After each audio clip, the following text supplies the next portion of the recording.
want to show you how you would be changing out your dashboard part pretty much right here if you had to change out your stereo, or if you want to change out your, your climate control system.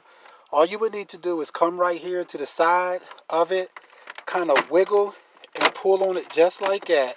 And when you do that, this whole piece right here pretty much will come out.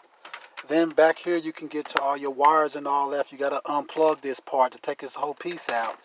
As well as if you want to change out your stereo, you'll have a couple screws right here. You'll take out one right here, and two on the other side. So 4 screws, and once you do that, you should be able to pull this whole stereo compartment out in case you want to change out your radio on the Chevy Traverse. It's probably the same for the Buick Enclaves as well as the GMC Arcadias. But once again, all you have to do is kind of pull. You want to come to your right side and kind of pull out like that, and this whole piece right here will come loose.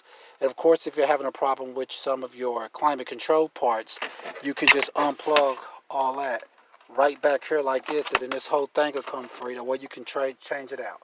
Alright folks, once again, this is how you would be taking off the front cover of a Chevy Traverse as well as possibly a Buick Enclave, GMC Arcadia from about the 2009 to probably about the 2017. Alright, please check out our other helpful videos. Please like, subscribe, and share. Thanks.